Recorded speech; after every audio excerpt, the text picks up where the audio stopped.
Perspective with Chris Johnson. Episode 17 with Marc Okubo, Vale Amaya. We talk about how racism is dumb and the inconvenience of nasal polyps.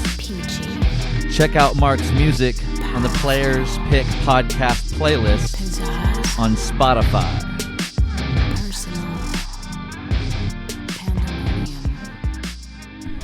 Yeah, we should be good. Cool. Well, cheers, bro. Cheers. Good to hang out. This is Players Pick podcast episode number 17. Oh, nice. With Marc Okubo, Vale Amaya. Welcome to the show, bro. Thanks for having me, man. So nice to get a chance to hang out and shoot the breeze. How's tour going so far? Oh, it's been great.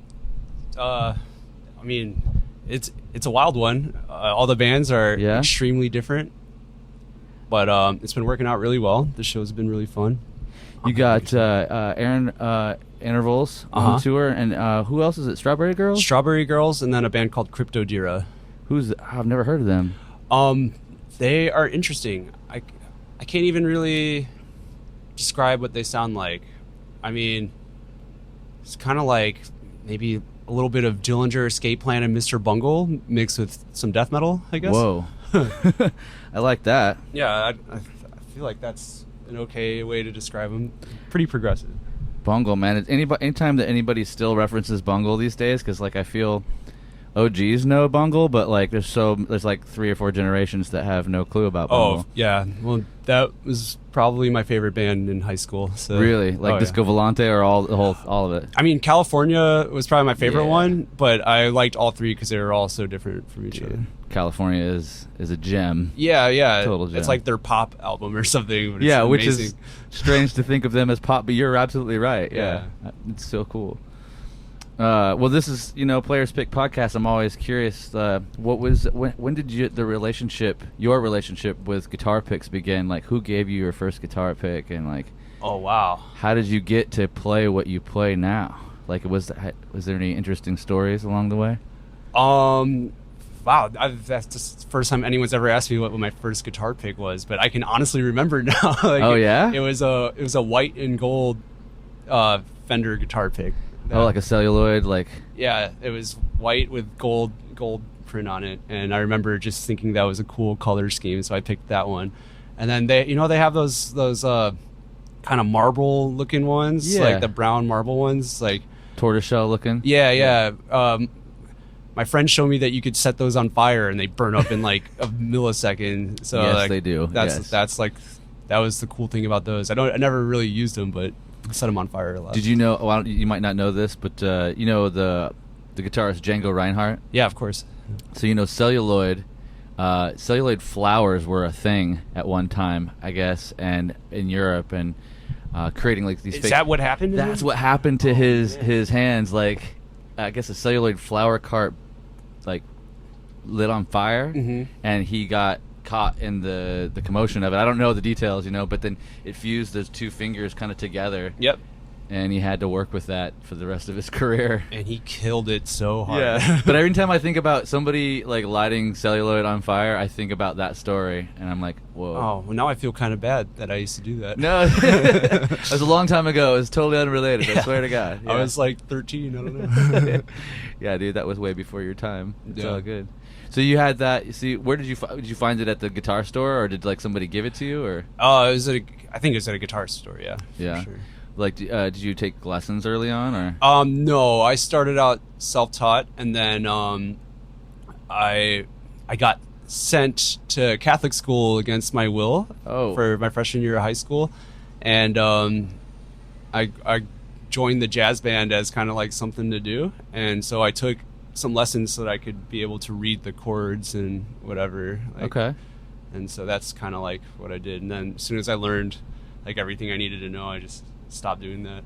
So you were playing guitar in jazz band? Yeah. That's sick. And you just kind of like learned enough to read the chords and just kept going? Exactly, yeah. I learned like, my scales, 3 notes per string or whatever. Yeah. That's how I first did it. And then, I went to music school after high school, and then my jazz guitar teacher told me that I was playing my scales wrong and that I had to do it their way. So I had to relearn it their way, and then like I eventually showed them some songs I was writing, and they were just like, "Oh, I've never heard anything like that before. I've never seen these voicings." And like, whoa. And it's like, damn, bro, like I don't think I can learn too much more from you. I'm trying to like write my stuff, not learn someone else's. So.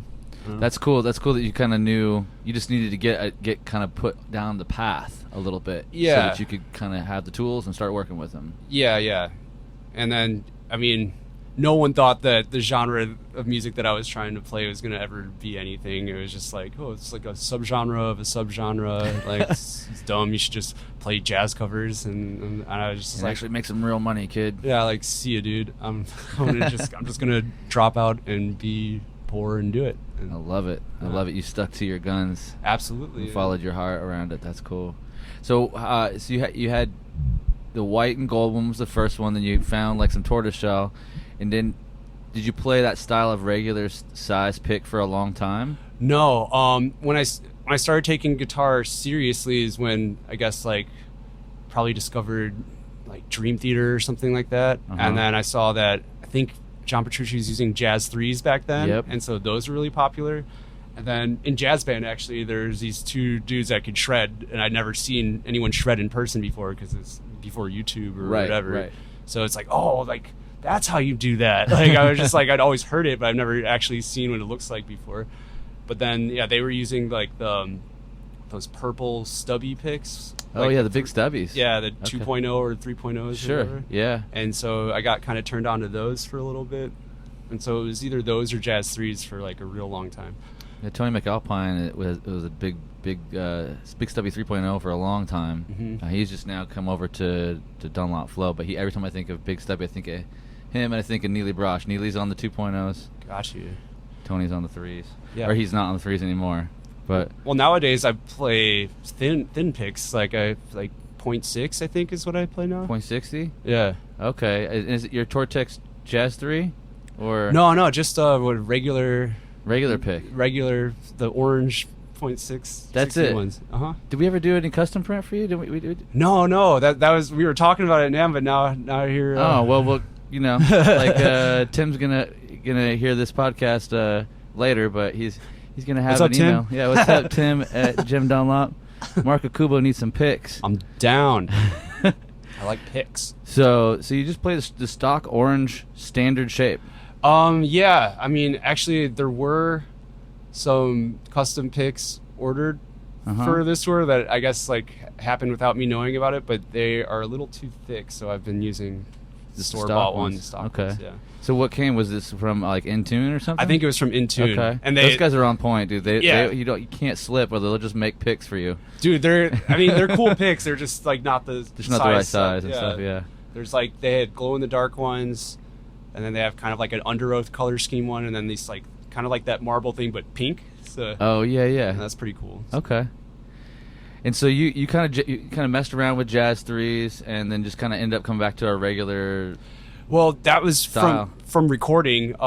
Like I think working with Misha from Periphery, like he was just like, yo, like it'll sound better if like you're playing chords with this. You can actually hear more note than pick noise. Yeah. And after like playing along to our CDs to practice or whatever, like it's kind of like, well, I need it to sound like this live too, so kind of retaught myself how to play using a thinner pick. Yeah, using the snap and the flex of the pick to your advantage, obviously. Yeah. Because dude, I have to just stop and say, like, you're one of the sickest riff writing catchy hook dudes on the planet right now, especially with this last record. I mean, all the records have been great, but False Idols. Yeah, no, the False Idol. False Idol, yeah. That is just such. There's so many sick grooves, and it's you gotta be nimble with a lot of what you're doing, and it's like sometimes I can see a lot of the riff writing could be potentially like easier and kind of like as you've dialed it back, but like I'm pretty impressed now that I'm hearing this, like it's such a thin pick, and you have so many killer lead lines too that I don't know, you're this able album to really make it happen. I thought this one was like a little bit less showy than the previous ones. Is more okay about the songs, but I don't know. I mean, like I guess I've spent more time with this one than the previous, so maybe that's just my perception of that's the awesome, scenario, man. But, I love that. but like just thinking about it, like in a rhythm wise, I personally have no problem with a thinner pick like that, but then it's in the lead lines and kind of switching between the two modes, which you do seamlessly. Oh, thanks. It's more impressive to know that you're doing it with a thin pick. Oh yeah, you know? Yeah. I guess it's like I don't even really think about it. It's also scarier for me to break strings using a thicker pick because like live scenarios, if I'm just feeling it and going hard, you'll like crunch and just take it out, destroy everything and. Being the only guitar player is like, it's really bad to break a string. Yeah, you really can't. Yeah, you don't. Yeah, that's like the thing we don't need to do. No. Yeah. What kind of strings do you play? I'm on Ernie ball strings. Ernie balls? What gauges? I use the not even slinky ones, the 12 to 56, I think. And then I use a 70 for the low string. Okay. Yeah. That's all on a 6-string, yeah? 7-string. A 7. Yeah. Okay. So 70 on the low B. Low B, which is dropped. It's drop F sharp. F sharp. Yeah. Okay. So what's your tuning from low to high? It's F sharp B, F sharp B, E, G sharp, C sharp. Whoa, that's kind of cool. So it's stacked. Yeah. So I mean, we used to be a 6-string band. And I would just tune a drop B, and so all I did was just add like an octave lower. So because everyone switched to 8-string, so I was like, oh, I'll just switch to 7. Yeah, and just drop. Yeah. And now you're all on these Kiesels. Yeah. Tell me about that change. Like, what happened? And I'm not gonna hate on any of the other companies I've worked with. They've all been great, but I guess I kind of signed to them at a time when they were looking for, they had their eyes set on something else, and I kind of just slipped through the cracks. You know what I mean? I see. Like, I go to NAMM every year. I don't always announce that I'm going or whatever, but like I would go and be like, oh, do you want me here? Or like see my picture turn from a poster into like a small little thumbnail. Weird. Yeah. And I was just like, okay, I guess I'm not like as much of a priority. And Jeff had been hitting me up for years, honestly, just being like, he's a fan, dude. He's such a fan. Yeah, he's been super awesome, and like I was just trying to stay loyal and wait it out because I thought something big was going to happen, and I don't know, he just stayed persistent and caught me at the right time. So that's cool. Yeah. So how many Kiesels you rocking on this tour? Well, because of a little mishap, I'm currently rocking 2, like one and a backup, but I'll be receiving 2 more tomorrow because of some airport stuff from Australia. Sure, so you got like 4 on the tour then? Yeah, I'll have 4. Plus, I have the little acoustic guy that just rides in the wagon with us. Oh, you got a Zeus acoustic? Yeah. Oh, nice. 7-string as well? 8-string. Oh, 8-string. Yeah. That's super cool. That's a really fun instrument. Yeah. Just like not even plugged in, it's like cool to just jam I just on. show it off to everybody pretty much. That's so cool. Well, I mean, you've been hitting it pretty hard with the last couple of years, it seems like, with album and tour and everything. Like, what, and you've been on the road for how long with this band? Like, it's... Oh, geez. I want to say since, I think our first tour is maybe 2006, but like, wow. I've been doing it full time since 2007, since the end of 2007. And you put out, what, 4 or 5 records? Dude, honestly, like 6. 6? Is it 6 records? I think so. Okay, yeah. 6 records in like 12 years? Yeah. Damn, you're killing Tool, man. Tools hasn't put out 1 record yet. Oh yeah, well, I mean, I wouldn't be here without him. So. A whole band's life cycle so far has happened. Yeah. Like is currently happening in the time they're trying to finish up 1 record. That's very true. Well, I guess on your journeys, I'm curious, like, how do you? Because this thing on the road, being on the road is obviously fun. It's a dream come true, but like. How do you stay balanced? How do you keep your cool here? Because it can be a lot of tension and trying to get a lot of things done, right? That's very true, yeah. I guess it's like,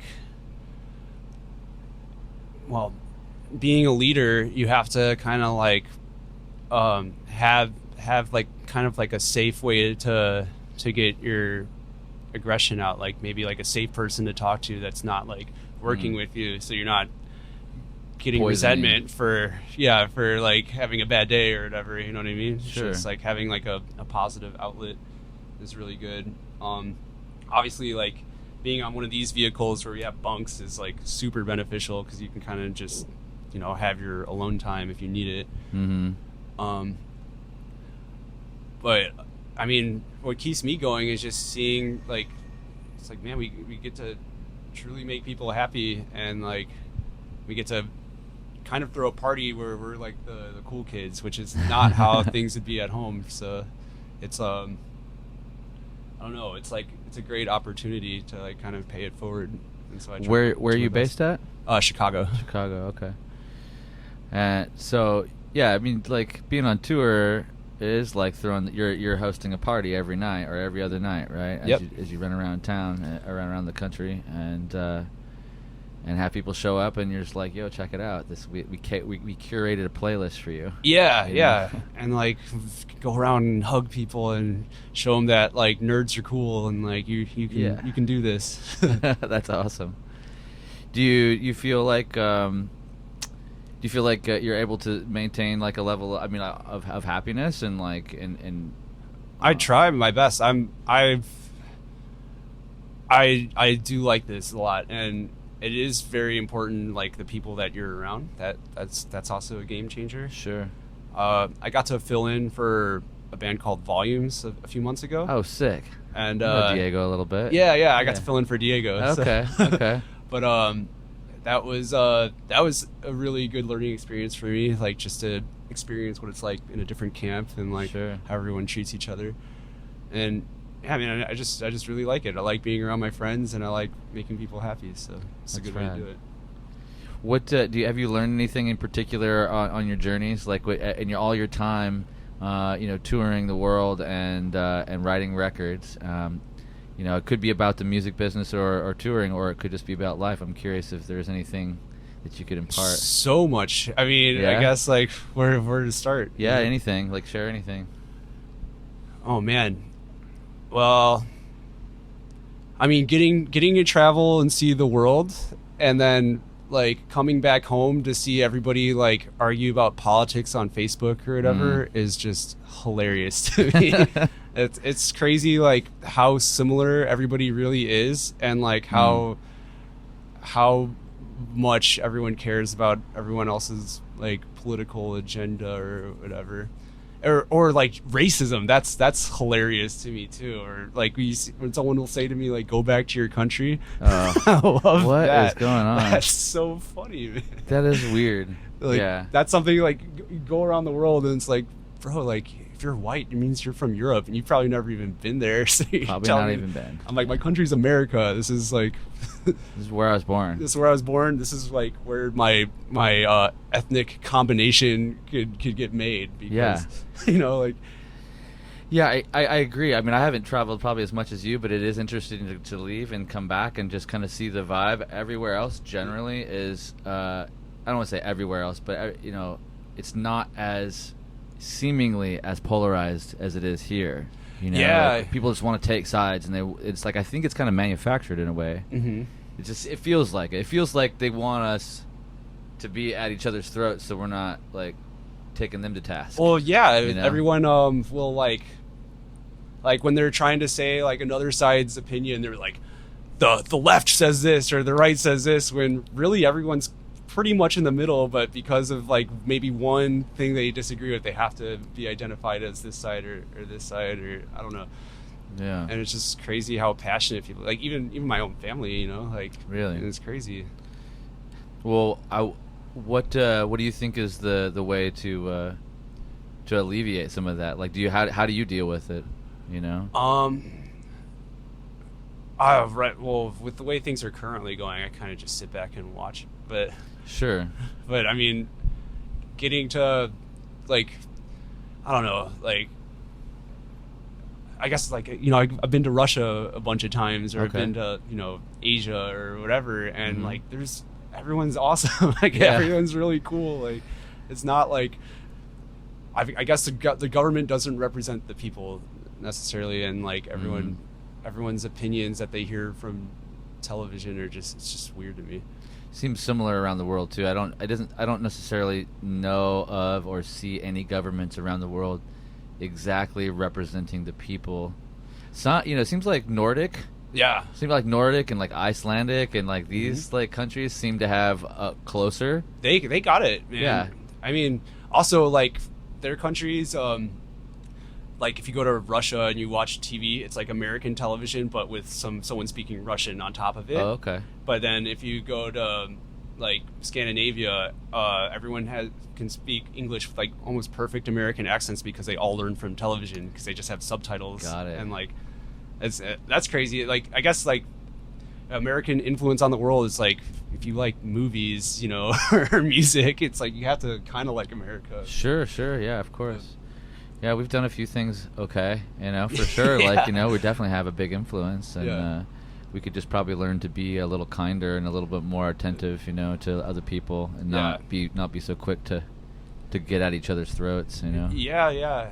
I mean, I've had to like, growing up, like I grew up with a lot of like people that I guess would be considered racist, but like I guess I don't really see it. Like after like hanging out with them, after they got to know me, then they're just like, wait, like maybe everyone isn't like that, and there's just like these people were mean to me, and so I just judge everybody or whatever. And it seems like racism is more like inexperience than anything else. Right. Well, it's definitely in our minds. I mean, we're definitely manufacturing it because there's no.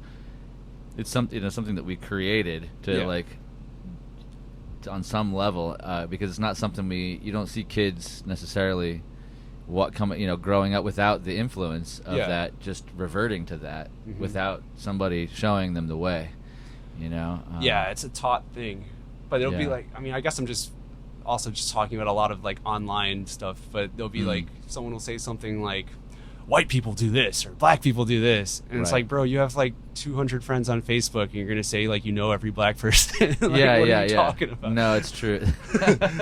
your slice of the pie of this grand experience is pretty small. So maybe not be so quick to generalize, right? Yeah, exactly. Any tour? Do you like have a formula for your day at all? Do you exercise, or do you like do many meditations, or do anything? Like, honestly, I should. I typically wake up and I guess get my brain together in my bunk for a second, and make some coffee, eat some breakfast, and then like we have a schedule on this tour. We have to do sound check, then meet and greet, and then stuff like this, and then it's party time, Yeah. You have a particular coffee preference? How do you take it? Me, I'm like more of a regular guy. We just got this fancy coffee machine. Which it looks nice over there. It's more for everybody else than for me. So you just black coffee? Or black coffee, or maybe like some creamer or whatever. A little cream, no sugar? Well, I'll do the sweetened cream kind. Yeah. Okay. Whatever. Okay. Cool. I'm just curious because I'm a coffee fan too, and it's always interesting. Some people like real foo coffee. Some people real strip. Some people are very,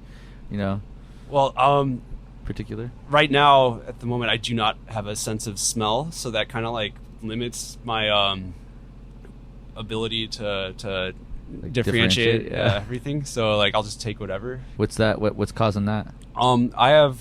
I grow polyps in my nose and like in my sinuses. I've had 3 surgeries on it, but whoa. Eventually they're just like they're non-cancerous tumors, but they like sometimes spread close to my brain or to my eyeball, so like it can get pretty weird. But eventually they start to cover the nerve that is the sense of smell in my nose. Okay. And right now it's covered. That's interesting. I actually have my brother had to have a couple of surgeries, and he had his sinuses removed when he was like 18, 19. Oh, brutal. And so he's got like where the sinuses would be, it's kind of a cavern, right? And so he has to deal with like opposite, like he just not clogging up. It's like there's it's too much stuff is able to get in like just by regular breathing, and so you have to kind of it ends up kind of getting inflamed, and it has to be drained on a regular basis. So he's and it was all about because it was a little bit of a tumor that was growing into his eye and his brain as well. Yeah. And had they not done it, it would have just made him go crazy by touching his brain first, and then like made him go blind in an eye. Yep, that's exactly where I was at. Wow, yeah. Wow. So did you have to have like an invasive thing, or has it all been able to go through the nose? Through the nose. Okay. But the last one was like super crazy. Like they had to break the partition in my forehead, and so now I don't have that anymore. And then, it was like, I mean, that he was a really good surgeon, but like I wasn't able to do all the follow-up appointments to find out what's causing it because I have to go on tour and so it's still a little bit unknown, huh? Yeah. Okay, but it's not. But you said it's all benign. It's just like it's just kind of extra stuff growing. Yeah, exactly. Okay, yeah, same with my brother. They actually replaced his forehead. There's like it's kind of a false shell there. Oh wow! Which is kind of an interesting thing too, because there was so much of it attached to the inside of the forehead, I guess. Yeah. Right now, it's not really bothering me. It's just I can't smell. It's not that big of a deal. So you'll be able to go in for like a routine like cleanup, or how does that work? No, it would probably have to be a surgery again. Yeah. Really? Yeah. So how fast does it grow then? Well, this last one didn't even make it a year. Oh man. Yeah, and it's like kind of not worth it to pay off every few years, you know. Like, right. It's not if it's not actually making a difference. But maybe if I take a year off touring, which I'm not going to. Right. Well, I wish you for you to find the cause of that at some point if you get to take some downtime and sort it out. Yeah, but it's seriously not that big of a deal. It's like as long as nothing's on fire or right. I mean you have some smell, but not or zero smell. Zero smell right now. But you just have a sensation of air going in and out when you breathe. Yep. But there's no flavor to it. Wow. But I know what everything smells like still. Yeah. Like I've had a sense of smell for most of my life. So sure. It's all like programmed in my brain. I can still taste. Okay. Stuff. It's so connected to taste, though. It's kind of an interesting thing to consider. Yeah. So if I was like to say I was to hit like a vape pen or whatever, and someone's like, "Oh, it's like mango flavored," like it would not taste like anything. It would just be like chemicals. You don't have like even like you have less of it. Do you have a bit of a taste on the tongue though? Yeah, still. Or is it not so for connected? Stuff like that, I guess, but for food, yeah, I can taste it for sure. Okay. Huh. Well, you probably have it. It's probably maybe in some ways it's a blessing because you don't smell all the bomb ass stuff as you walk down the street. You're like not falsely hungry. Yeah, maybe I don't know. But that's a good thing to be hungry. I mean, like it's not good to be falsely hungry, right? Yeah. Like that's all I'm saying. Like you could go, oh, I could eat just out of boredom, and just like, oh, that smells really good. Yeah. But no, I don't have that issue, I guess. Yeah. Anyway. Would do you have any like do you have any bands or any music that you've been listening to lately that like you could shout out? Like I'm always looking for stuff, especially when if somebody's been listening to something that's not that well known. That we could talk about, like maybe met them on tour somewhere or I could definitely do a shout out for that the homie Steven Toronto or whatever. Yeah. He just signed to the Abasi Guitars. He just dropped an EP like a few days ago and it's really good. He just signed a deal with Abasi Guitars? Yeah, he's like the first endorsee for Abasi Guitars. Oh, sick. And congrats, Steven. Yeah, he's killing it. And then obviously like last year everyone was about the Midnight. Have you heard that? Midnight? No, I don't know. Oh, it's like kind of like an 80s kind of synthwave thing where they're super catchy songs and they're just blowing up really quickly. I missed that. I'll have to check it out. Definitely check it out. It's great. But yeah, right now I guess I'm supposed to be writing, so I don't know. I'm looking for inspiration myself. Okay. A lot of that's been coming from the bands that we've been touring with. I guess we've been touring a lot with Dance Gavin Dance, so like it's a great band. Yeah, they've been doing really well, so I'm stoked on them and their music right now. Sure. And so you're in the process already now for writing the next record? Yeah. I recently put together a studio, and now I got to make work with it. You got to get a couple of tracks that you're already down. I have I got maybe like three demos of songs, like 3 skeletons. Sure. I guess. That's cool. Would you have a timeline for when you want to be done, or? As soon as possible. Like before this tour would have been great, but it just didn't work out like that. Right. Yeah. So it's like now would be great, but like. Yeah, that's what I'm saying. Like I need that magic again. It's hard to, outdo yourself like 6 times in and then still kind of keep it fresh, I guess. Yeah, that's an interesting concept that you bring up, because like a lot of people that haven't left their town or their area yet with their band, you know, like oftentimes because they idolize the scenario that you're at, of where you're at, right? Because you're cruising through town in your bus, yeah, you know, headlining the cool venue in their town, but they don't recognize like that there's so much pressure, especially after 5-6 records down the road. Oh, there's so much pressure, man. To like, because I know a lot of guitarists are in this position too, because they're a lot of times they're the lead writers, right? Like, yeah, and exactly. So they're kind of looking to you for some direction, like, and then help fill in the whole spectrum, right? No, exactly, yeah. Yeah, that's tough. It's kind of like, well, have you found any methods to try and like keep it fresh for you? Is it about just listening to new music and then taking breaks and like kind of alternating in and out, or what's it like for you? Well, it used to be like that because like, you know, all the bands that I looked up to were like older than me, or like, you know, keep still putting stuff out, but now it's like, now we're still here, and like now you've taken their place. There's nothing new. Yeah, there's nothing new from the stuff that I used to look up to. So like, it's like now it's kind of like, well, what would they do, or what would I do, or like how do I even, like I used to have like dudes that I looked up to like kind of be like, oh, they would do this, that's cool. But now it's new territory. It's a lot different. You know? What would be like maybe your top 3 dudes that you used to look up to? Oh, back in the day, man. Yeah.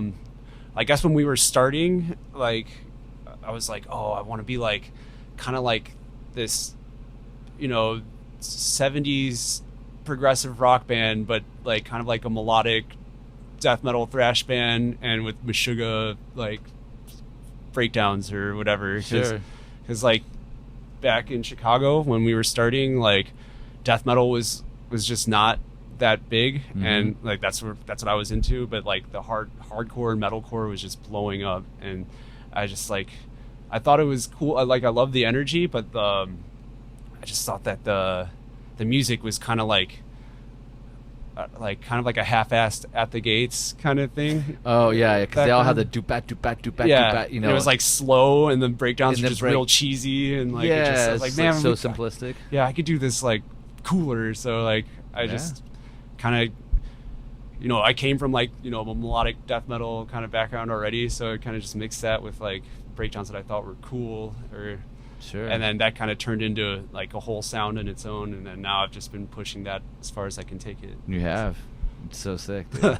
Yeah, we're all happy, and you know what so I'll just give you a little bit of advice in this process. Yeah, okay? yeah, I appreciate that. Take it easy.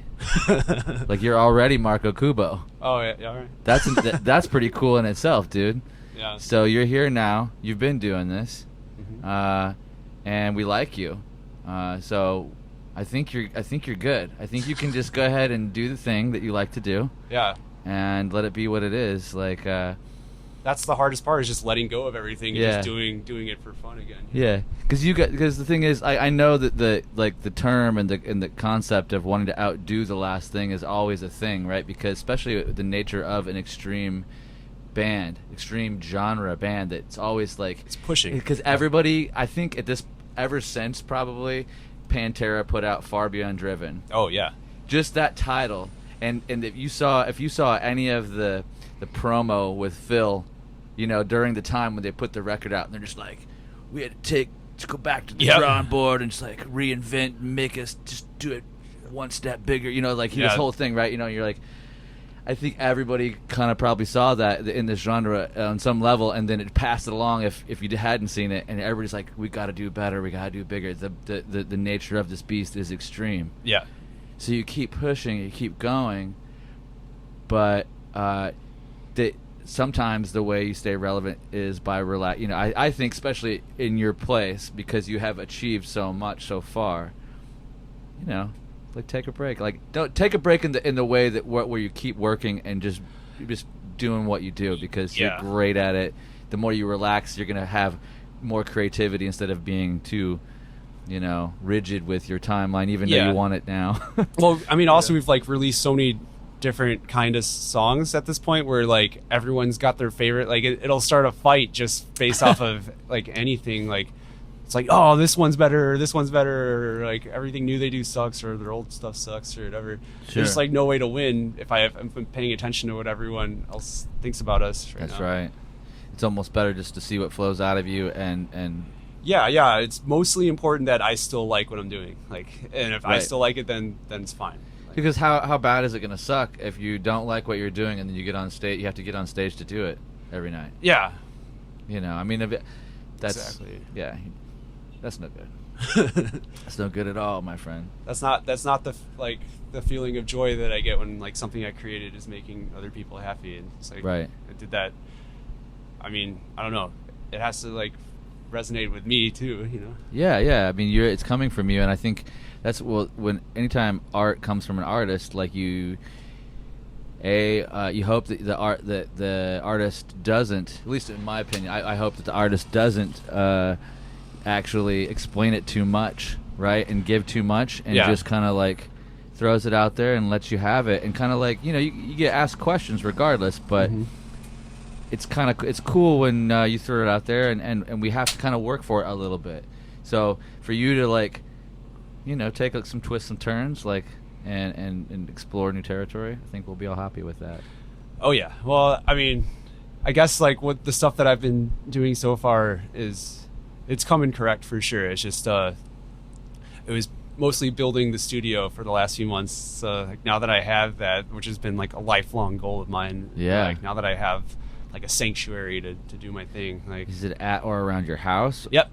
Okay, cool. I mean, I pretty much made it my house, but I moved out of a roommate situation to have my own thing. Yeah, so you got your living quarters and then you got this space. Yeah, this is my first time in my life of having everything that I own in the same vicinity. Congratulations on that. Thanks, man. Any key pieces of gear that have been like monumental recently? Oh, I did get a lot of new gear for this. I got the universal audio interface thing. Okay, yeah, that thing's cool.